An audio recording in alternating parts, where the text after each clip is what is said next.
ஓட்டு போட்ட விரல்ல இருக்கிற மை கூட இன்னும் அழியல, அதுக்குள்ள நம்ம விஜய் என்ன சிஎம் ஆயிட்டாரு. இது ஒரு ஹிஸ்டாரிக்கல் மொமெண்ட், அது உங்க எல்லாருக்குமே தெரியும். அவரு ஒரு சீட் கூட வெல்ல மாட்டாரு, எதிர்கட்சியா கூட வர முடியாது, எந்த தொகுதியுமே ஜெயிக்க முடியாது அப்படின்னு சொல்லி ஏகப்பட்ட பேர் சொல்லிட்டு இருந்தாங்க. ஆனா நாங்க என் ஃப்ரெண்ட் சர்க்கிள்ல நாங்க எல்லாரும் பேசிக்கும் போது அவரு மக்கள் இயக்கமா இருக்கும் போதே மக்களுக்கு நிறைய நல்லது செஞ்சிருக்காரு, கண்டிப்பா ஆட்சிக்கு வந்தா நல்லது செய்வாரு அப்படின்னு சொல்லி நாங்க எங்க ஃப்ரெண்ட்ஸ்குள்ள பேசிக்கிட்டு இருந்தோம். சோ அதே மாதிரியே நாங்க நினைச்ச மாதிரியே எவ்வளவு பேர் நினைச்சிருப்பாங்க, எவ்வளவு மக்கள் நினைச்சிருப்பாங்க போல. சோ அதனாலதான் மக்கள் எல்லாருமே சேர்ந்து நம்ம விஜய் அண்ணனுக்கு ஓட்டு போட்டு சிஎம் ஆக்கிட்டாங்க. உடனே சில பேர் நீங்க இதுக்கு சப்போர்ட் பண்றீங்களா, நீங்க அதுக்கு சப்போர்ட் பண்றீங்கன்னு கேட்றாதீங்க. நம்ம நாட்டுக்கு நல்லது பண்றதுக்கு யார் வந்தாலும் அவங்களுக்கு நாம சப்போர்ட் பண்ணணும். எப்பவுமே நாங்க ஃப்ரெண்ட்ஸா சேர்ந்து பேசும்போது நமக்கு ஒரு நல்லது நடக்கணும் அப்படின்னு சொல்லி நாங்க எப்பவுமே பேசவே மாட்டோம். சாப்பாடுக்கு ரொம்ப கஷ்டப்படுறவங்க, ரொம்ப வறுமையில் இருக்கிறவங்க ஒரு நல்ல கவர்மெண்ட், ஒரு நல்ல ஆட்சி அமைக்கும் போது அவங்களுக்கெல்லாம் ஒரு நல்லது நடக்குமே அப்படின்னு சொல்லி தான் நாங்க ஃப்ரெண்ட்ஸ் எல்லாருமே சேர்ந்து பேசுவோம். ஸோ அதே மாதிரி தான் இன்னைக்கு ஒரு நல்ல விஷயம் நடந்திருக்கு. அதாவது எம்ஜிஆர் கையில் எடுத்தது என்ன அப்படின்னா, 50 வருஷத்துக்கு முன்னாடி குழந்தைங்களும் பெரியவங்களும் கஷ்டப்படக்கூடாது, அவங்களுக்கு 3 வேளை சாப்பாடு, வறுமை கோட்டில இருந்து மேல வரணும், அவங்களுக்கு முடிஞ்ச அளவுக்கு நிறைய நலத்திட்ட உதவிகள், இலவசங்கள் அப்படின்னு சொல்லி வழங்கினாரு. சோ அதே மாதிரி ஒரு ஆட்சியை தான் நாமளும் கொடுக்க போறோம் அப்படின்னு சொல்லி விஜய் என்ன பேசியிருந்தாரு. அது மாதிரி நடந்தா ரொம்பவும் சந்தோஷமா இருக்கும். மொபைல்ல எடுத்த போட்டோவை போட்டோ ஃப்ரேமா பண்ணா கிளாரிட்டியா இருக்குமா அப்படின்னு சொல்லி என்கிட்ட நிறைய பேர் கேட்டீங்க.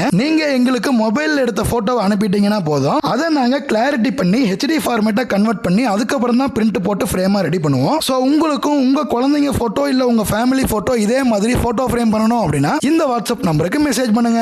இந்த வாட்ஸ்அப் நம்பருக்கு மெசேஜ் பண்ணீங்கன்னா நீங்க அனுப்புற போட்டோவை போட்டோ ஃப்ரேமா ரெடி பண்ணி உங்க அட்ரஸ்க்கு கொரியர் போட்டுருவோம். உடனே இந்த வாட்ஸ்அப் நம்பருக்கு மெசேஜ் பண்ணுங்க, உங்க ஆர்டர் பிளேஸ் பண்ணுங்க.